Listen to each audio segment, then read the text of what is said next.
subscribe, hit that like button, comment below. I'm going to talk to you today a little bit about a different way of thinking about things. What do I mean? Well, I mean when people try and improve their game, they try and improve on what their body positions are doing. They think about their right elbow, their left elbow, left knee, whatever it might be. They try and think what we call internally, okay? Now, I'm going to try to change that over a little bit, and I want you to think about what we call the external factors. In other words, what the golf club's doing. Because if we don't understand what the golf club's doing, it's nigh impossible to make any good correction in the golf swing. We need to understand how the golf club influences the ball flight to enable that ball flight to be improved. Now, a lot of golfers out there tend to arrive at impact with their handle way behind the club head. The club head gets way out in front, especially high speed golfers as well. They feel like they put a lot of effort in for not much return. That's pretty much, I'd probably predict, that's pretty much where they'd get to at impact. Their impact position is more here rather than anything. It could be for a number of reasons. It could be they're jumping out of it and then flicking the golf club, their golf club, the sequencing goes. They could be trying to help the ball and scoop the ball up in the air, pressure on the right side. There's a number of different reasons.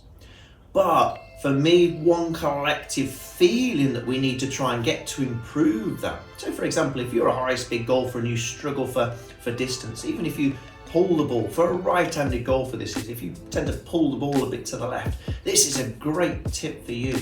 What I want you to think about, again, thinking about the golf club itself, what I want you to try and do is take some really slow motion practice swings and feel the handle leading the way. In other words, we feel the handle, and more importantly, the very butt end of the golf club, almost feeling like it's pointing towards your target.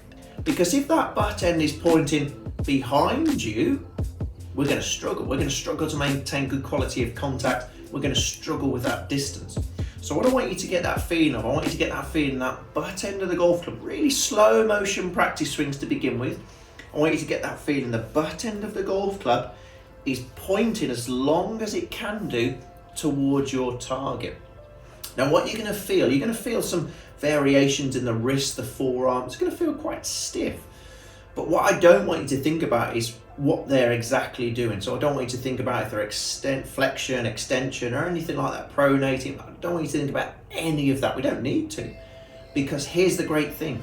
The wrists are just doing their work naturally for us. The hands, the forearms, doing their work naturally for us. When we get that feeling of that club in that position, the brain and the body just take over. They do it instinctively without us having to think about it. Okay, and that's why it's so important to think more about what we call the external factors, the golf club, as opposed to the internal factors, the body and the movement of the body.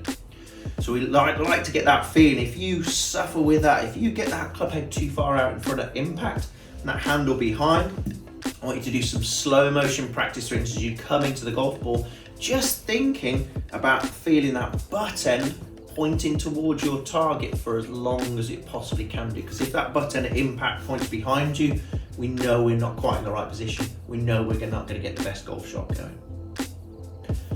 Hope this helps. Let me know how it helps you. Again, press that like button, hit that subscribe button, and comment below for me, please.